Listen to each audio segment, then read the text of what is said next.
Somebody at the position of CDF, I think number 27 in the hierarchy, issuing orders, passing sentences, 10 years. Who are you? The Uganda which we want, Uganda must work for all of us. If Uganda is this abandoned patient, let the doctors stand up. Let the nurses be there. Let all of those who care for this Uganda stand up and be counted. Son of a former president. It's a very different issue. Very different. And there's no presidency which is forever. You are going to be a son of a former president at some point. And now you're going to have to come to a different level and interact with others also. Yeah. I think this isolation and this security thing, locking down places is going to remain forever. I've spent most of my life outside of those trappings, but I've lived in those trappings. I can address myself, I can move freely amongst people because of the conduct of those who came before us. So, choices have to be made, and those choices, many of those choices are not us to make. It is those in the first family to make the choices which is going to benefit them. But where we are concerned is when it affects Uganda, I have a right to speak. If you choose whether or not you're going to solve these other issues, that's yours. But for Uganda, I must speak. For your own benefit, it's up to you whether you decide to do so or not. But what I can assure Muhoozi, there's no presidency forever. When you're a son of a former president, life may be very different. Prepare for it, which is going to be off the table. Anything which is permissible by law, we are going to engage. But we're also ready to go and push the boundaries a bit further. But we're going to be acting in the interests of the well-being of the citizens of Uganda. Now, many of these questions are actually directed at the wrong person. You ask me questions about the behavior of somebody, and there's somebody who has great authority over that person. Who's the one to act? If you said, if that was your son, what would you do? That's a different question. Very different question. If that was my son, what would I do? This is a public office. And I've tried to plead on this basis that you are making things difficult for even those who love and care for you. You make it very difficult. You mentioned it's crossing borders. We are the shame of East Africa. Uganda is the shame of East Africa. You mistreat Martha Karua as pillar in East Africa. You're not satisfied, you go for Miriam Matembe. We are ashamed. And that is where a lot of that question happens. Who is in charge? Who is really in charge?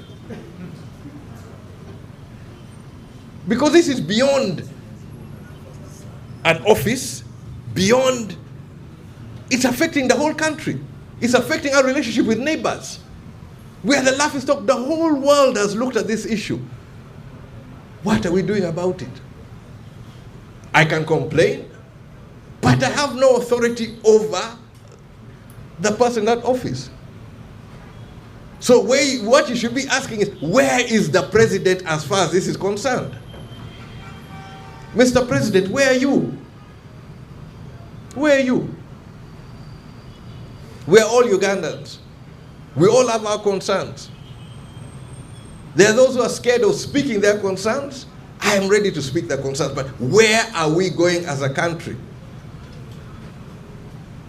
So rather than address it to some of us, you should be addressing the president. And there I will agree with Salam. Let us address the president. If I sit with the president, I say, Mr. President, things are going wrong. It's going wrong. And if it goes wrong, where are we supposed to go? Where are we supposed to go? I've been in exile before. People think exile is an easy thing. It's not. It's not. The same way I was reading about people going to jail, the trauma which you go through, there are things which you cannot explain until you go through it. But this is our country. all of us should be able to say, for God and my country, what are you prepared to do for your country? For me, I'm prepared to do what I can do for my country. And until they stop me, I'll have to do it without apology. We should get out of this issue. We're all human beings. Mohozi, son of a president. I was born son of a president. Many of these people, whatever, I was born when he was president. But I spent most of my life outside. Uganda People's Congress will not be quiet. And I call upon my sister parties, let us save our country. Who is going to save it for us? There are those who want to run abroad. It's our country. The Americans have had their interests. Other people have had their interests. They talked about the Great Lakes region. What is happening in the Great Lakes region? Uganda has a finger. I saw recently, it's effectively we are controlling Eastern Congo or the economic routes. I would not complain so much if it was benefiting the citizens of Uganda.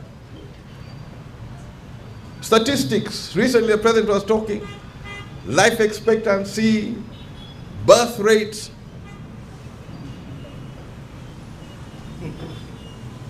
It's critical. Ugandans are dying. One statistic which shocked me, 26% of the children under 5, Uganda children under 5 are stunted. Stunted. I have lived in many places, I've been a refugee. And there's no country which is as blessed as Uganda. We go around the country blessed by nature, but we cannot even feed our own children. 26% of Ugandan children are stunted. That's physically stunted. Meaning mentally. That many more are damaged. Why are they after Miriam Matembe? Was Miriam Matembe carrying guns? She talked. She spoke her mind. And there are those who get uncomfortable when people speak their mind. What was Martha doing? Her work. Martha Karua was doing her work. So, talking is the weapon which we have. And we must exercise it. And talking, I will not just say talking is just talking. How did God make the world? He spoke. He spoke the word. So I will speak the word. I will speak justice in Uganda. I'll speak freedom. I'll speak hope. I'll plant those seeds. Let us plant those seeds. Seeds of hope. Seeds of a future which works for us. That they cannot stop me. They will not stop any of us from doing that, and that's what we're going to do. I am not interested in killing anyone. I'm not interested in putting anyone in a basement. I'm not interested in locking anybody up. I'm interested in Uganda which works for all of us, irrespective of our parties. Where we can respect one another, we can do our politics. That's a Uganda. And what do we do about it? We'll speak about it. We'll write. We'll do anything. We'll continue, but we'll work within the law. But those who think they're going to cower us into becoming some whimpering or people who are not good, I'm not going to be part of those ones. I've said I'm not ready to go into the future on my knees.